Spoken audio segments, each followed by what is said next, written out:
D.C. will not remain a sanctuary city actively shielding criminal aliens. Washington, D.C., the heart of America, this is not only the capital, but also the place where the country's political pulse beats. However, in recent days, a different debate has been growing in the heart of the city. The sanctuary city policy is coming to an end. The federal government, acting directly on the president's orders, has decided to clean up crime in D.C. and remove the protective shield provided to undocumented immigrants. What does this decision mean? It's not just about immigration policy. It's also about redrawing the balance of power between federal authority and local government. And this isn't limited to D.C. Other sanctuary cities like Los Angeles, New York, and San Francisco are also facing the same pressure. Quick reminder, subscribe to my channel and like the video. Now let's get back to the topic. Does a city being a sanctuary city truly protect innocent people, or does it act as a magnet for criminals? The official statements are clear. D.C. will no longer be a safe haven for criminals. However, behind the scenes, the way this decision is implemented could fundamentally change not only the lives of city residents, but also immigration policies across the country. In recent days, federal authorities and the Metropolitan Police Department conducted nighttime operations, making 156 arrests, seizing 27 weapons, and removing over 200 fentanyl pills from the streets. Additionally, a murder suspect was apprehended with a weapon. Perhaps most striking, the seizure of materials related to child abuse. These are the results of a single week's operations. But the story doesn't end there. While these operations are marketed as crime fighting, they are a clear example of how federal oversight is gaining power over local government. City officials and some local judicial bodies are resisting this. Some liberal judges and politicians say this is a violation of local autonomy. On the other hand, security-minded groups are supporting it, saying, finally, the Capitol is being cleaned up again. Another aspect of the issue is the supremacy clause in the Constitution. According to this clause, federal laws take precedence over state and local laws. In other words, Washington, D.C., or any other city does not have a right to ignore federal immigration laws. However, up until now, sanctuary city policies have operated in the gray area of this line. So what will happen next?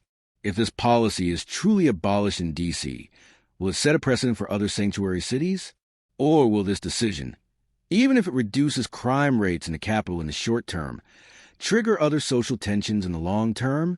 In a moment, we will examine the strategic plans behind these operations, the federal-local power struggles, and how the crime map of cities may change, step by step. But before we begin, if you want to follow this kind of current behind-the-scenes analysis, don't forget to like and subscribe to the channel, because the information I'm about to share will be much deeper than what you hear in the mainstream media. We will discuss the chain reaction effects of the D.C. operations, changes in migration routes of criminals, and how this decision is integrated into the national security strategy. The streets of Washington, D.C. have been witnessing unusual activity in recent weeks. Federal agents, local police, and special operations teams all have converged at the same point. The name of this collaboration, Coordinated Cleanup Operation. But this operation is not just a few night raids. It is a product of strategy planned weeks in advance, supported by intelligence and reinforced by digital data analysis. The first step of the operation was a consolidation of databases, immigration records held by the federal government, the FBI's crime databases, local police records. Normally, this information is stored in separate systems, and sharing it is a slow process. However, at the president's instruction, a different protocol was put in place this time. All information was gathered in a single operations center. This allowed the location of a suspect with an arrest warrant, their connections, and possible escape routes to be immediately mapped out. The second step was night raids. Operations were typically carried out between 2 a.m. and 5 a.m.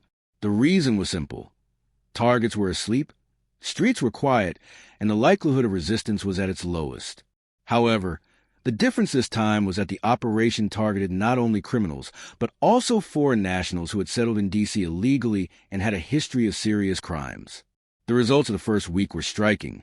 156 arrests, 27 firearms seized, over 200 fentanyl pills removed from the streets, a murder suspect apprehended with a gun, and child abuse materials discovered. These figures not only highlight the scale of the operation, but also reveal how D.C. has become entangled in a criminal network in recent years. This is because some of the arrests involved individuals who had fled from other states and sought refuge in D.C. One of the leaders of the operation in the field was the newly appointed U.S. Marshal Gaddy Serralto. Serralto sent a clear message saying, "The city will not be a safe haven for criminals." He was accompanied by experienced teams from the Metropolitan Police. Interestingly, most local police forces had not been conducting joint operations with IC, Immigration and Customs Enforcement, for a long time due to political pressure. This operation marks the resumption of this collaboration after years. So what will this change? Here's the critical point. The repeal of the sanctuary city policy is not just a political decision. It will also change the escape routes of criminals. Until now, D.C. has been an area with a low risk of arrest, but now the situation is reversing. Now I leave you with this question. If this model is successful, will other sanctuary cities like Los Angeles, San Francisco, and New York also bow to the same pressure? Or will they resist by maintaining their own political lines? This change in Washington, D.C. is not only about crime rates and immigration policies. It is also a vivid example of how the American federal system works. Because what is happening here is a classic story of a power struggle. Local governments, especially city councils and mayors' offices, have been acting according to their own political lines for years. The sanctuary city policy was a product of this local initiative, a form of passive resistance against federal immigration laws. In other words, it meant, we are not enforcing this part of federal law. However, the Supremacy Clause, that is, the Constitution's Supremacy Clause, clearly states, federal law supersedes local and state laws. The federal government has a final say, especially on issues like immigration and border security. Now, in D.C., this rule is being firmly enforced. This reminder is being felt on the ground. Federal agents are now attending daily briefings at local police stations and collaborating on operational plans. Such close cooperation was previously difficult due to political disagreements. But the president's directive has narrowed the maneuvering space for local governments. Of course, not everyone is happy with the situation. The D.C. City Council is questioning the human rights implications of the operations, and some liberal judges are criticizing it, saying, this disregards the will of the local people. But there is a strong counterargument, public safety.